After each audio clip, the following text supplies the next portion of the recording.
Hello বন্ধুরা, good morning. আশা করছি সবাই ভালো আছো। আজ অনেক দিন পর আমি একটা ভিডিও নিয়ে এসেছি। তো আজকে আমি তোমাদের সাথে শেয়ার করব আমার নতুন জায়গার কোয়ার্টারটা কীরকম। তো চলো তোমাদেরকে দেখিয়ে দিই। প্রথমে একটু বাইরেটা দেখিয়ে দিলাম। এখানেও কিন্তু প্রচণ্ড ঠান্ডা আর সারাদিন কুয়াশাতে ভর্তি হয়ে আছে। এখন প্রায় 11টা মতো বাজে আর একটু পরিষ্কার হয়েছে। একটু আগে কুয়াশাটা অনেক বেশি ছিল কিন্তু। তো বলে রাখি, আমি কিন্তু 4তলার উপরে থাকি। তো দেখিয়ে দিলাম সিঁড়ি দিয়ে উঠেই কিন্তু প্রথমে আমার এই যে দরজা, তো দুটো গেট দেওয়া আছে, একটা নেটের লাগানো আছে ভেতরে একটা। তো ঢুকেই বাঁ দিকে পড়বে বাথরুম, তো সেটাও একটু দেখিয়ে দিচ্ছি। আর এই যে উপরে গেটটার উপরে দেখতে পাচ্ছ, এখানে একটা ঘড়ি লাগিয়ে রেখেছি কারণ টাইম দেখার জন্য। আর এটা আছে স্টোর রুম, যেটা বাথরুমের উপরটাতে। তো পুরনো যেগুলো ছিল কার্টুনগুলো প্যাক করা, সেগুলোই রেখে দিয়েছি ওখানে।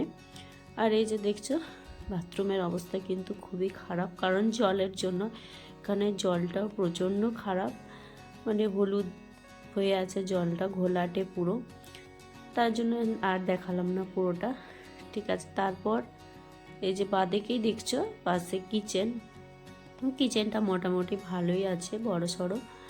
আর এই যে এরকম কোনো সেলফ নেই বলে এটা করা আছে কাঠের। তো জানোই তো জিনিসপত্রের শেষ নেই, একটার পর একটা বাড়তেই থাকে। তো এরকমভাবেই রাখা আছে, ঠিকঠাক করে গুছানো নেই যদিও। আশা করছি তোমাদের কিন্তু ভালোই লাগবে। আর এই যে দেখছো কিচেনের মধ্যে একটা বড় মতো জানালা দেওয়া আছে, কোনো অ্যাডজাস্ট ফ্যানও লাগানো নেই, তো লাগাতে হবে। তো আর এইদিকে এটা নতুন নিয়েছি কারণ বাসন কোসন রাখার খুবই অসুবিধা হচ্ছিল। আর এই যে এগুলো কিন্তু নিজের মতো করে গুছিয়ে নিয়েছি। তো কিচেনটা বেশ বড় সড়োই আছে, ওখানে যেহেতু কিচেনটা একটু ছোট ছিল, এখানের কিচেনটা কিন্তু বড়ই। তারপর এখানে সবথেকে একটা ভালো জিনিস কি বলতো, এখানে একটা এক্সট্রা বেসিন দেওয়া আছে। তো এটা কিন্তু আমার খুবই ভালো লেগেছে।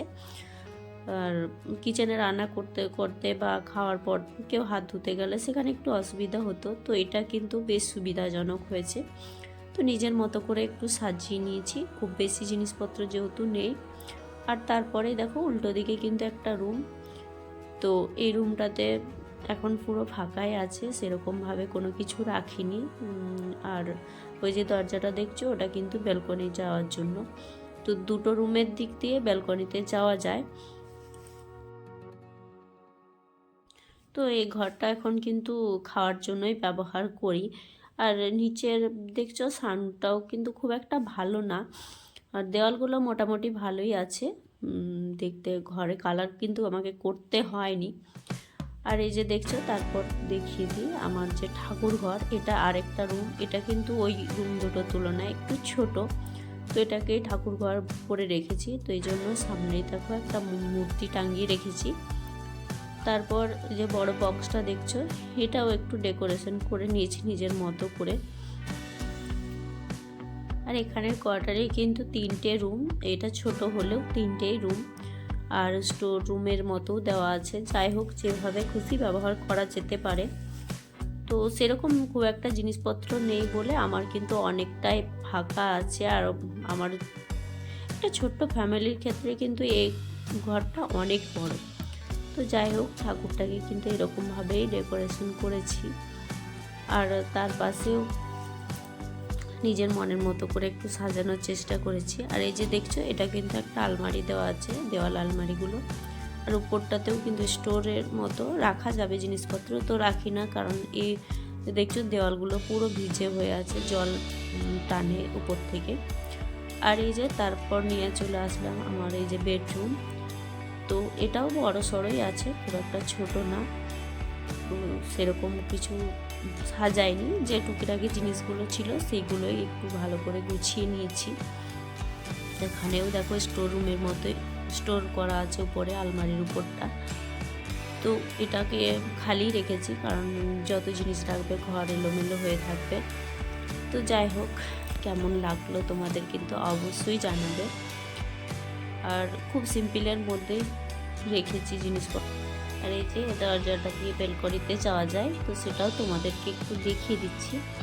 বেলকনিটা কিন্তু বেশ বড় সড়ই আছে, আর যে 2-4টে গাছ লাগানো আছে এগুলো লাগানোই ছিল।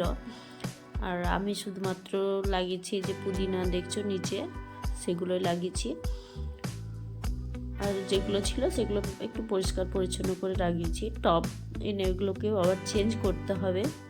আর এদিকে রাখা আছে আমাদের সুরেক, এটাও কিন্তু এখানেরই। তো যাই হোক, আজকের মতো টাটা বাই বাই। কেমন লাগলো জানিও সবাই কিন্তু।